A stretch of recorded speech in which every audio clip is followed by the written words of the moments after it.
अस्सलाम वालेकुम दोस्तों, तुसीं वेखदे पे हो पावर पंजाब टीवी ते मैं तुहाडा मेज़बान मुहम्मद बिलाल। दोस्तों सब तो पहले अपने चैनल को करना है सबसक्राइब और नाल ही लगे बैल का बटन दबाना है तक साड़ी हर नवीं आने वाली वीडियो मेरे वीरां तक बासानी तक पहुँचे। दोस्तों वास्ते बाखड़ी माई की वीडियो लैके हाजिर होए हैं जी। यह बाखड़ी मझ सोहनी माशाल्लाह बरीक चमड़ी दी और एक कड्डी दी सोहना थन चड्डा लग्या होया है, सोहने सिंग ने, लाम चंगी है, पूछल बरीक है और थणा दे विच विरलां चंगियां ने।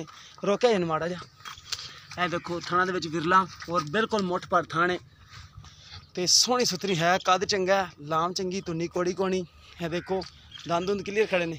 हाँ जी दिखा दे माड़ा है, लुटकी बुच पाए ने कन्ना नूं, नीली बार दी है। देखो जी दंद खड़े ने, कुआड़े तरह क्लीयर ठीक हो गया जी। यह कंध विच लुटकी बुच पाए, यह जो कट्टियां होंदे ने पा देंदे ने इधर। अच्छा भाई इन्हां दी किन्नी डिमांड है, जेह्ड़े आपां पैसे लैने ने मुहब्बत प्यार वाले? 1,30,000 नवी हुई है नहीं हुई? होगी पक्की आज हुई है। हाँ जी। अच्छा किन्ना दुध जेड़ा दो टाइम का चौंदे पे कि एक टाइम मिलती? एक टाइम चाहिए। किन्ना क देंदी? 4 किलो होंदा। अच्छा इस टाइम हाँ जी। हुण चोनी है 4 किलो को छठा फार तो नहीं है? नहीं।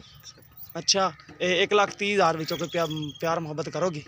नहीं नहीं करना? फिर भी यार कोई प्यार मुहब्बत चलो कोई वीर भरा आ जांदा ते बंदा ठीक हो गई। लो दोस्तों 1,30,000 रुपये डिमांड है, प्यार मुहब्बत करनगे। सोहनी सुथरी है जिन्नी है माशाल्लाह, कैमरे की नज़र है, हर एक चीज़ दिखा रहे हैं। थन सोहने लगे ने और देखो दंद दिखाते ने, सिंग सोहना लगे, शाह काली है टोटली, सिर्फ दुम सफेद है।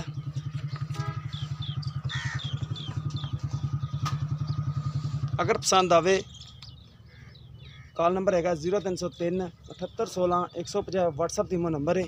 सानू उम्मीद है कि अज वाली वीडियो दोस्तों ने आपकी पसंद, अगर वीडियो पसंद आवे वीडियो लाइक तो शेयर जरूर करना है और अपनी राय का भी इजहार करना है। इस दे नाल अपने मेज़बान नूं दिओ इजाज़त। अल्लाह हाफिज़।